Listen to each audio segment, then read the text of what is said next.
Om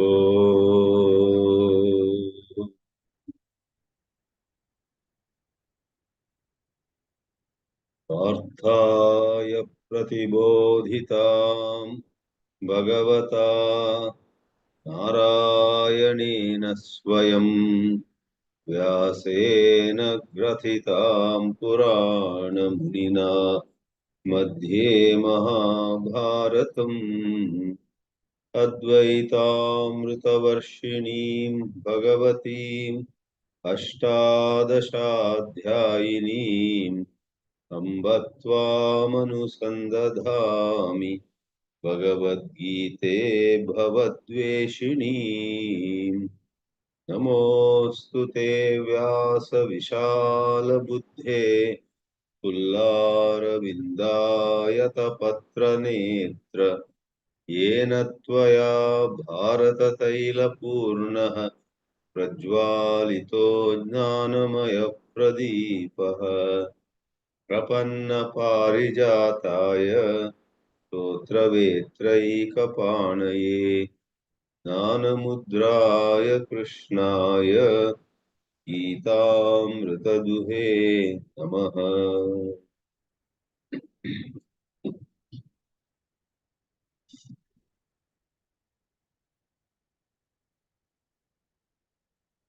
We are back here with the Bhagavad Geeta classes after skipping 2 weeks. 2 weeks ago, a bunch of us were in Lonavala with a 6-day retreat on Ashtavakra Gita, and this online Bhagavad Gita could not be held. And then 1 week ago in Mumbai, a good bunch of us were engaged in a Shivaratri Puja on India's Wednesday morning. Therefore, again, this Gita online was not held. So when 2 weeks ago we had met, or 3 weeks ago we had met, we had completed the 217th class in Bhagavad Gita. And as all of you surely remember, we covered the most wonderful verse, the 20th verse of the 10th chapter, namely Vibhuti Yoga. This is most wonderful for more than you or me. Bhagavan Sri Ramana Maharshi, of all the 700 shlokas of the Bhagavad Gita, had selected this 20th verse of the 10th chapter as the one verse on which spiritual students may reflect, contemplate, and go to the depths of its significance. Bhagavan Sri Krishna makes a beginning with that verse in placing before Arjuna a long list of his countless glories. This chapter itself is called the chapter of God's glories, the word in Sanskrit being Vibhuti. Some other places it is called Vaibhava. Vibhuti Yoga. Yoga here means the topic. The 10th chapter of the Bhagavad Gita deals with the topic of the widespread glories of Sri Krishna. And Sri Krishna, who is no other than Bhagavan Vishnu, says to Arjuna and through Arjuna to all of us that in the entire creation, wherever we see something spectacular, wherever we see something extraordinary, then we must understand that to be a spark from His glory. We will see towards the end of this chapter, Sri Krishna himself saying in a summary fashion, Yad yad vibhuti mat sattvam Sri madurjitameva va tattadevavagachatvam mama tejomsha sambhavam. Know that to be ansha, a little part of mama tejaha, my splendor. This chapter has 42 verses, and what I just now recited is the penultimate 41st verse of the Dashama Adhyaya.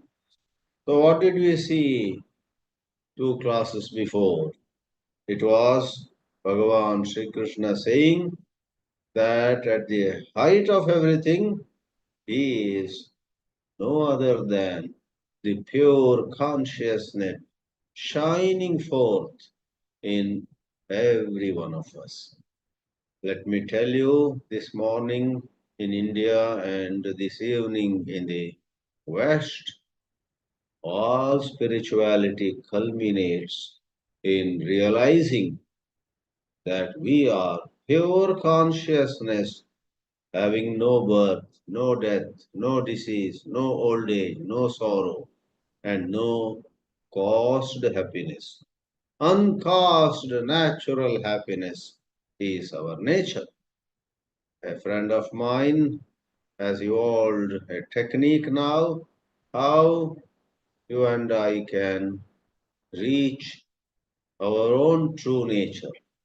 A certain technique has been developed, and that is in line with certain wonderful research, brain research, neurological research, and allied subjects worldwide, especially in America. And that technique is called consciousness access. Like you talk about data access, you talk about access to some VIP, how to go in and meet him. The guards are blocking, the other fans are obstructing, but somehow you get access. In Mahakumbha that happened, people struggled to go reach the Triveni Sangam to have a dip. How to get access there? And a lot of people who were planning to go to Prayag were asking one question: how many kilometers do we have to walk in order to get access to that Triveni Sangam, Ganga, Yamuna, Saraswati confluence, to get access? So this whole project, you Google up, just Google up consciousness access.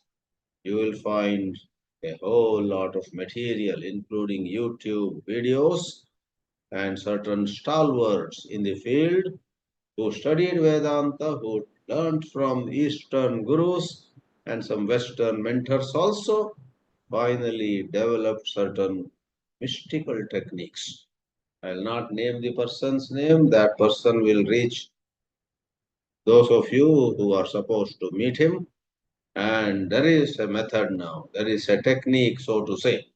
Though, from a philosophical point of view, it is above techniques, but on a certain lower plane of consideration, there are ways by which you and I can wriggle out of the mesh or the net of thoughts.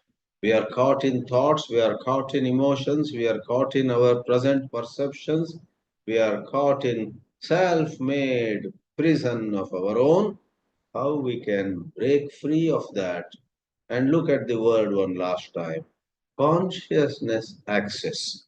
You reach your own pure consciousness. Stay there as pure consciousness.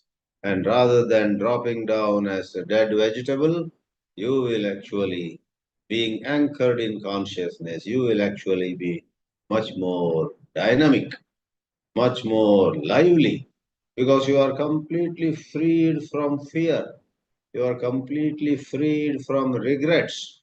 You are completely freed from anxiety about what could happen a year from now, 5 years from now, 10 years from now. People, all of us, remain worried. You get free of it as you remain in pure consciousness, but the personality of yours will be more dynamic than ever before. consciousness access. When this friend laid before me his whole plan, I smiled and said, what you are doing is called in the Shastras Atmanishtha. Remain as the Atma. Atma Rupena, Atmana Nishtam Kuru, Atmana Tishta. Radhi Vishamanasa Swam Chinvata Majjatava Pavana Chalana Niyam Niyamat Atmanishto Bhavatvam, says Ramana Maharshi in his Eka Shloki. हृदय कुहर मध्ये केवलं ब्रह्म मात्रं यहमहमिति साक्षात् आत्मरूपेण भाति हृदि विषमनसा स्वं चिन्वता मज्जता वा पवनचलन रोदात् आत्मनिष्ठो भवत्वम्. The expression to be underlined, to be highlighted, to be put in bold and kept in mind very firmly is Atmanishto Bhavatvam. Be anchored in the Atma, which is your true nature, and for heaven's sake, don't descend, don't come down to this egoistic sphere. Therefore, this 20th verse, even as we are now set to go further, let me tell you summarily, is a clarion call for Atmanishta. Atmanishto Bhavatvam is the practical message coming from here. Aham Atma Gudakesha Sarva Bhutashaya Stitah Aham Adishcha Madhyancha Bhutanam Anta Evacha. God says, I am the beginning, I am the middle, and I am the end of all living beings. Next time you ask yourself, where did I come from? I came from God. Where am I today? I am in God. Where will I go? I will go to God. From God, in God, and towards God is the entire biography of you and me on a deeper plane. But alas, we are not anchored in that deeper plane. We are caught in superficial externalities. Therefore, there's a tremendous philosophical as well as practical significance in this verse number 20 of chapter number 10. Having said this, Bhagavan Sri Krishna now goes to what he himself called or will call Vistarena. Vistara. An airlines in India is named Vistara. Maybe it is no more active. It merged, I guess, in the Air India because Vistara and Air India all are under Tata's now. But till recently we used to fly as one of the options. Vistara. Vistara is widespread. So proper word for an airlines also. Another airlines which is operating even now in India is Akash. Akasha in space. So names are given wonderfully. Having said, I may as well mention the Indonesia's, I think, official national airlines is, if I am not wrong, Garuda, the great eagle of the Hindu Puranas. So we have Sri Krishna saying, Vistarena. And now you have to have a little patience. Little by little, Sri Krishna is going to take us to the details of his widespread glories. And first of all, in 21st verse, Shankaracharya connects us very ably. Evam cha aham. Millions of people just do not understand what Atmanishta is. A small number understand, but they have not enough purity of mind. Therefore, they are also lost. They don't do what they know. There is a wonderful Swamiji and his English lectures you should listen. His name is Swami Ramana Charana Tirtha. He is also a great devotee of Ramana Maharshi, Ramana Charana Tirtha. And he says in the Kali Yuga, a good number of people study Vedanta. They have knowledge in a sense. But he uses an expression, technical expression. They don't have enough prana. They don't have enough life force because of sleeping too much, talking too much, going around too much.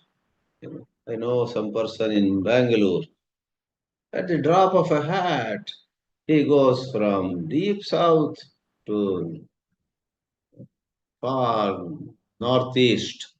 And then next day, where did you go today? Today I had to go to northwest of Bangalore and then comes back to southeast. Going all over the place.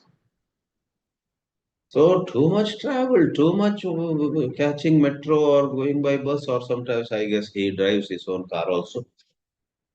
Too much talking, too much spending, too much earning.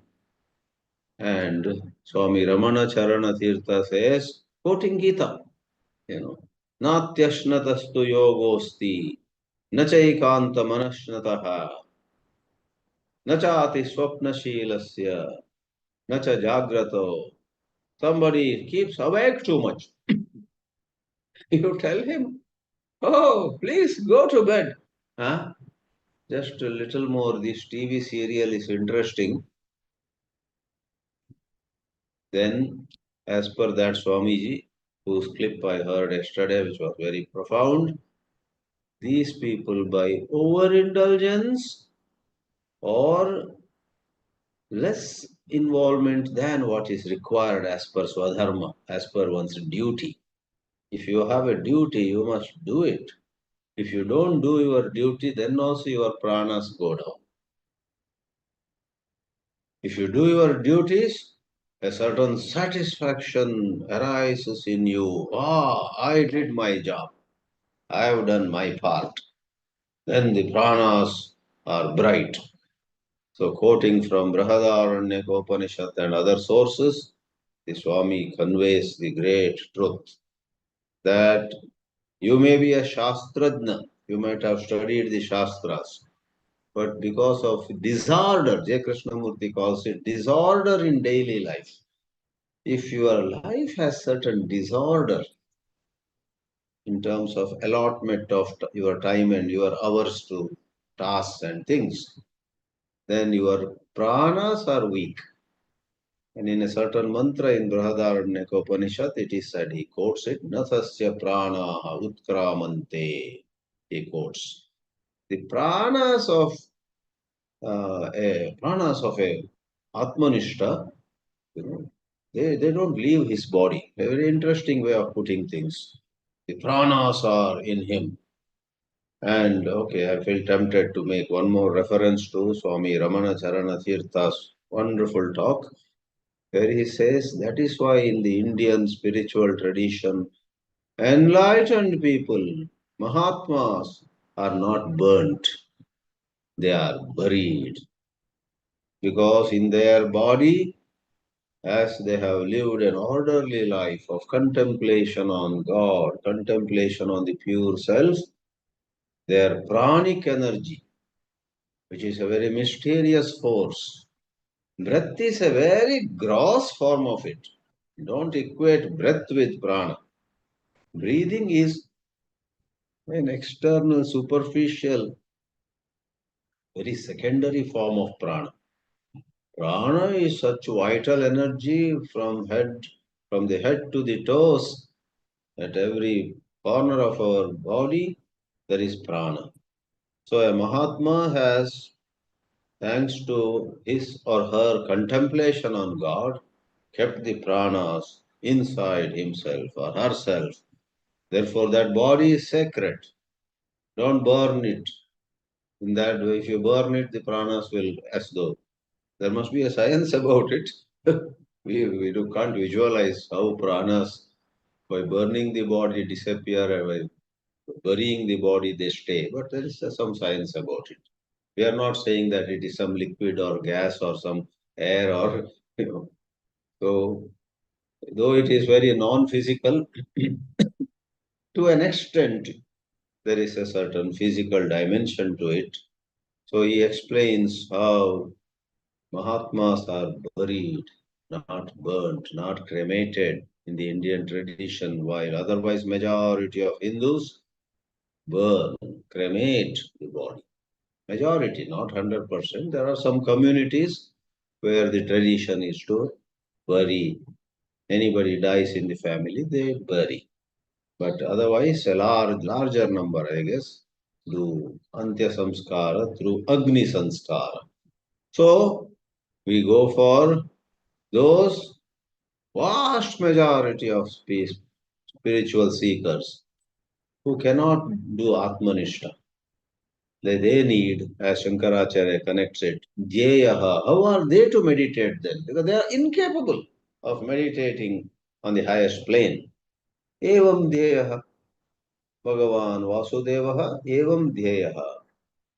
Dhyeyaha means he has to be meditated upon in this way. Dhyeyam Shripati Rupam Ajasram, says Bhajagovindam. The form of Shripati has to be meditated upon. Adityanam aham Vishnu Jyotisham Raviransuman Marichir Marutam Asmi Nakshatranam aham Shashi. Wonderful poetry in this chapter. Probably the 10th and the 11th chapters excel in poetic value in the entire Bhagavad Gita, while other chapters also have much for you and me to appreciate from the literary point of view. Adityanam aham jyotihi. Today our knowledge of Sanskrit, knowledge of Puranas, knowledge of our own rich tradition is so less that we think Aditya is Surya. Oh, wait a minute. Surya also is called Aditya.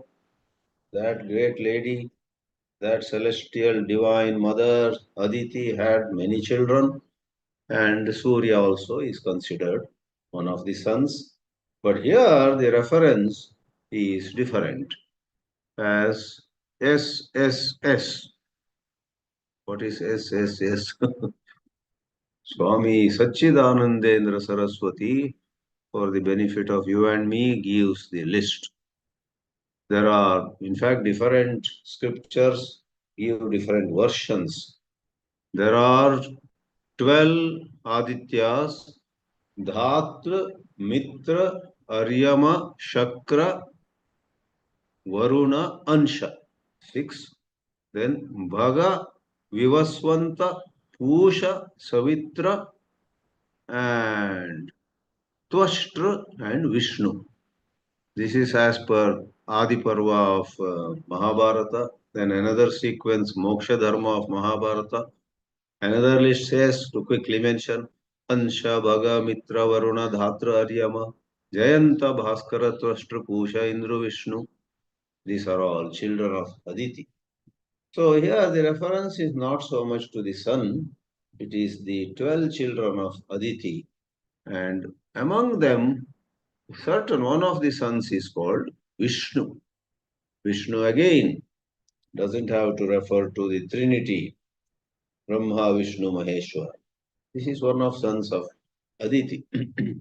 That Mahavishnu is unborn, or he is self-born, Swayambhu. But here a particular avatar, a particular divine manifestation, Adityanam Aham Vishnu. So to be frank, in today's world, this may not be most suited for you and me to meditate, but suppose some of us are nowadays studying Puranas. Even Bhagavata Purana, I suppose, if you study, which is quite popular these days, you will become much more familiar with many of these devatas than otherwise. If you have not studied Bhagavatam, how would you know about Devahuti or Kapila Muni and so on? They are not much talked about in general. But the study of Puranas, Bhagavata Purana or Markandeya Purana or Skanda Purana, or you need not read the original ones. There are these days wonderful translations by different wonderful writers, condensed or elaborate in English or in your own language, Oriya or Gujarati, whichever. There are a lot of literature. So, if some of you happen to read them regularly, then you will be familiar. Otherwise, for most people in modern times, what is meditation? Think of Sri Krishna, think of Sri Rama, think of Sri Narasimha. There are many Narasimha temples at so many places. So certain god forms have become very popular and we are somewhat familiar with them. That's easier for us. What is equally valid, equally effective, equally efficacious, but we are not familiar with them, can be a bit hard. So let us go further. Jyotisham Raviram Shuman. A reference to Lord Sun, Surya Bhagavan is given here. Of the many Jyotish. So Jyoti is general word here. Jyoti means those from which we get light. There are so many sources of light, celestial sources in this universe, on the earth, in the sky, from the heavens, and so on. So, Jyotisham Raviram Shuman. Therefore, I am Ravi. Ravi is explicitly the sun. We live in the solar system. Of the many planets that revolve around the sun, we are upon the planet called the Earth. And the satellite called the Moon revolves around the Earth. According to modern science, the sun is a star, the Earth is a planet, the Moon is a satellite. But without contradicting this modern model or modern way of seeing things, the Puranas have a different language. And once you know what they mean, with right translation, right interpretation, there is no confusion. If you go for a narrow definition of a particular word, you will see, oh, I think this is unscientific. And that is because either your definition of science is narrow or your definition or your interpretation of a certain word as per ancient scriptures is narrow. When you take what we call the larger scope of the words, then there is an intersection. They do meet. So, Jyotisham of sources of light, I am Ravi. Shankaracharya rightly says, Prakashayitrunam. Prakashayati means someone who illumines something.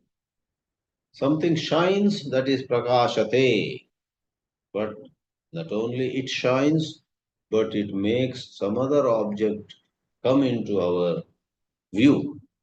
It makes something else to be known to us with its light.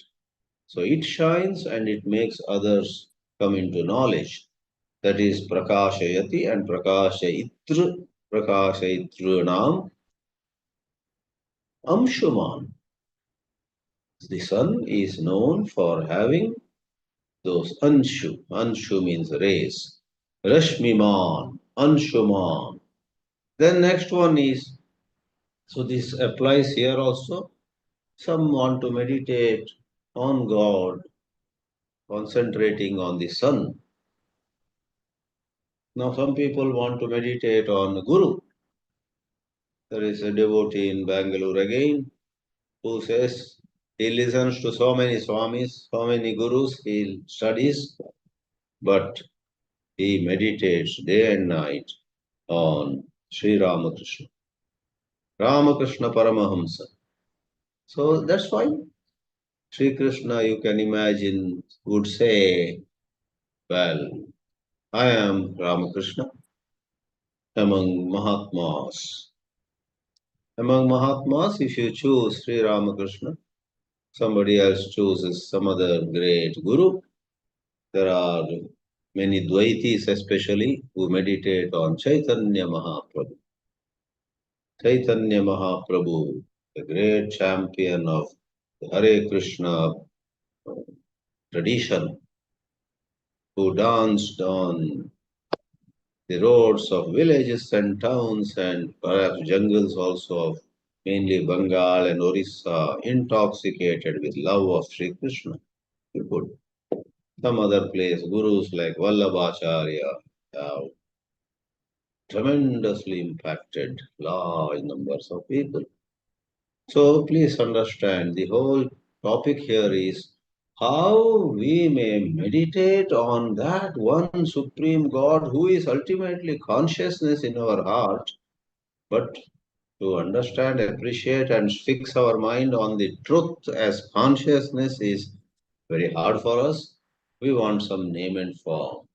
We want some description which is within our access. Therefore, Jyotisham Amshuman Rashmiman Ravihi Surya. Next is Marutam. Please see there are two words here. Marut is a category of gods, devatas, divine beings. And Marichi is not same as Marut. Marichi is one of the very many Maruts. So Marut devatas also not very familiar for us are many. It is said, a certain text called Vishnu Dharmottara, then Agni Purana, then Garuda Purana, all these. So Marut, some 49 Marut devatas. They are children of Diti, not Aditi, but Diti. And they are, long lists are given, but it is nicely said by the scholarly Swamiji, SSS, that in some lists the word name Marichi is missing also. Then the word Marichi can mean, when it is said, Marutam, of Marut Devatas, I am Marichi. The word Marichi can mean, I am the splendor, I am the shine. The Tippanakara writes, therefore take Marichi as the Kanti in Marut Devatas. Fine, that's also, because sometimes it may not be one of the many, but it may be the one extraordinary quality in all of them, in the many. So either way, Marutam Marichihi. This is those who are little bit familiar because they have studied some text, just like some of you are familiar with some towns, some cities. Whereas with respect to another city, you are totally ignorant. Somebody like me, for example, am somewhat familiar with Mumbai and Delhi and Bangalore, where I have lived for short or long periods. But if you suddenly ask me, you know that road you know in Kolkata, that road you know in Kotak, Orissa, I will blink. Somebody who has been there knows very well. It's something like that. If you know certain Puranic portions, and you have somehow heard or read or watched a movie on them, then you have a certain ability to think of that divine form. So therefore, Marichir Maruthamasmi, the fourth item that comes here is Nakshatrana. In Sanskrit, to say among nakshatras, let me not hurriedly translate the word nakshatra. A hurried translation can narrow down the scope of the meaning of a word. So let us call nakshatra. What is nakshatra? Nakshatra is nakshatra. That is the best way to put it. Because once you use an English word, a lot of problems can arise. That's another topic altogether. Nakshatranam aham shashi. So of nakshatras, Sri Krishna says, I am Shashi. Shashi is moon. So if you hastily translate nakshatra as a star and keep in mind the meaning that modern science attaches to the word star, then you are in trouble.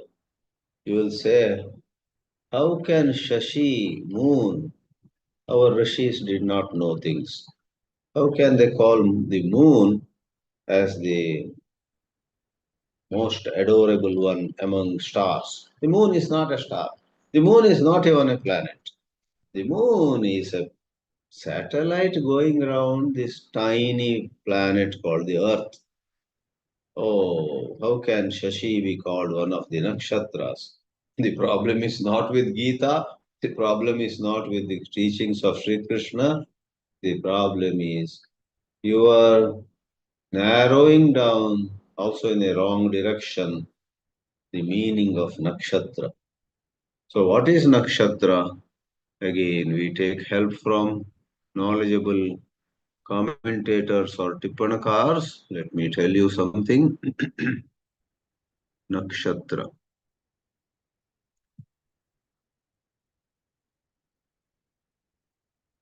In the Puranas, there were a number of daughters of Daksha Prajapati. And those daughters were called Nakshatra. And Chandra, moon, is their husband. Nakshatra Sanyakanam Daksha Kanyanam Patihi Chandraha iti Puraneshu. So sometimes I was telling about this for the sense of among. I did not complete that. Among can be brought out in Sanskrit by either using the Shashti Vibhakti Nakshatranam or using the Saptami Vibhakti Nakshatreshu. So that's just a bit grammar. So Sri Krishna consistently uses the sixth case Nakshatranam, Marutam, Adityanam, and so on. So the sense of among also, or among doesn't mean it has to be one of them. It can be related to that group. As regards the nakshatras, those, I guess, 27 girls, the daughters of Daksha, as regard, in the context of those 27, see God, see the Supreme God as manifesting as their husband. So he is not one of them, but he is the one husband of all of them. That is one meaning. So, Shashti Vibhakti is called Nirdharana Shashti. And then some are Sambandha Shashti. There's some grammar about it. Yeah, that's very nicely put by SSS. When the sixth case is used to refer to one among many, and this one is one of those many, then it is called um, Nirdharana Shashti. But when you say Chandra, who is the pati of those nakshatras, who are celestial beings, he is not one of them, but he is husband of all of them, then that is Sambandha Shashti. So that's the language feature. The sixth case can be used in that kind of sense. In all languages, there are peculiarities.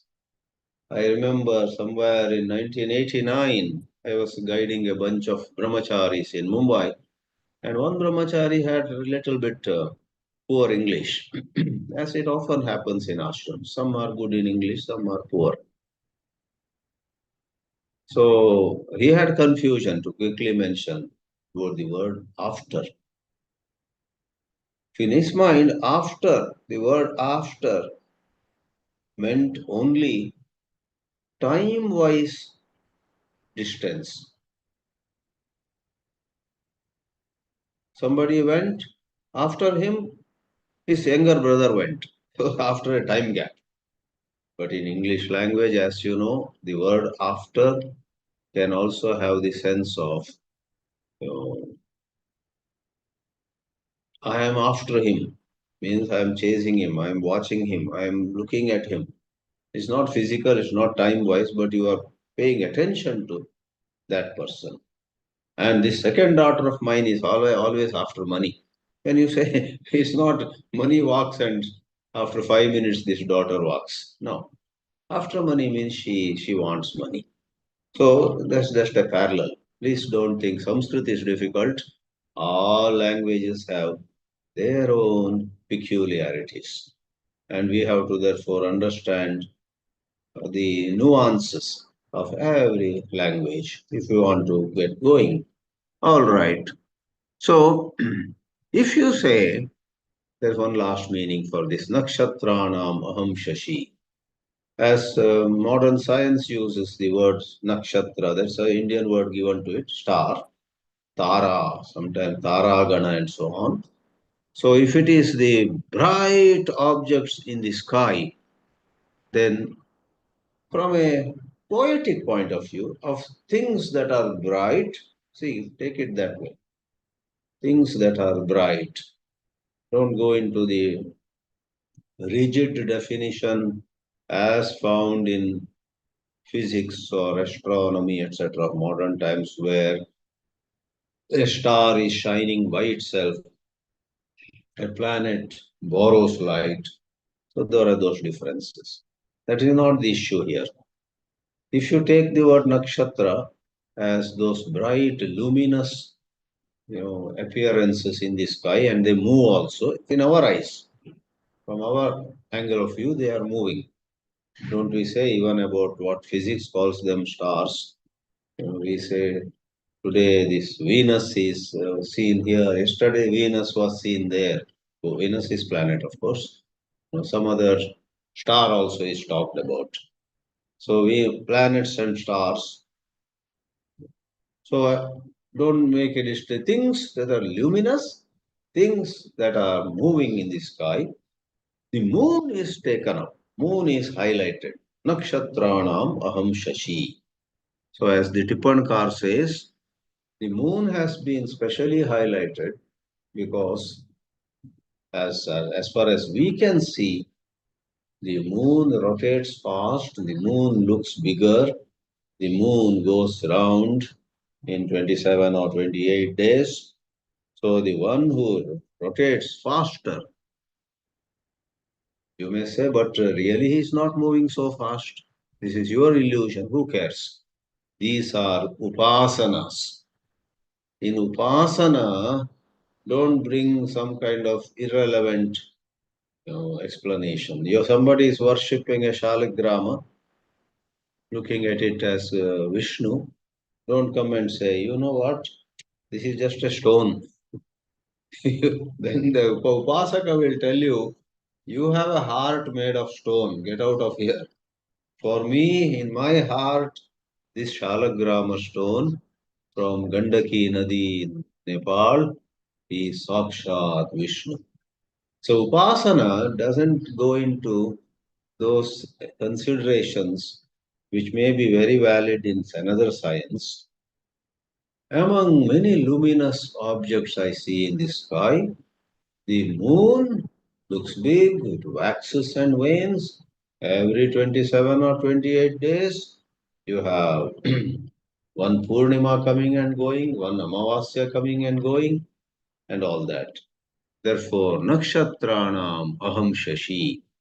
Therefore, in scriptural study, we need to have the outlook that gels with the scriptural terminology, and there is no contradiction. And now, in the one more verse, which we'll read and see the shloka meaning, Vedanam Samavedosmi Devanamasmi Vasavaha Indriyanam Manaschasmi Bhutanamasmi Chetana. Of all the Vedas, I am Samaveda, probably highlighting the musical nature, the musical dimension of Samaveda. And Devanam Asmi Vasavaha. Vasava is Indra. And Indriyana Manaschasmi. We have in the Gita itself, in the 15th chapter, Manashashtani Indriyani. If you think of 5 Jnanendriyas, the mind is considered the 6th among them. But if you consider 5 Jnanendriyas and 5 Karmendriyas, the mind will be the 11th. So Indriyanamasmi Manaha and Bhutanamasmi Chetana. In all living beings that have hands or legs or face and nose and ears, and then they have mind, they have so many limbs, so many organs. Sri Krishna says, I am Chetana, not the Sakshi Chaitanya, but I am consciousness reflected in the entire assemblage of various limbs and parts of the organism. Some may have more, some may have less. We, the human beings, have a very sophisticated assemblage, things put together. Sanghata, Karya Karana Sanghata, the gross body Karya, and the subtle dimensions Karana, instruments seated inside. Every human body is such an advanced coming together of hardware and software, but all of them are made alive by consciousness reflected in them. That is called Chetana. So this way, the 10th chapter is not just some simple meditation. It is a lot of food for thought also. In that way, therefore, scriptural study is very healthy food for thought. It elevates our life. Om Namo Bhagavate Vasudevaya.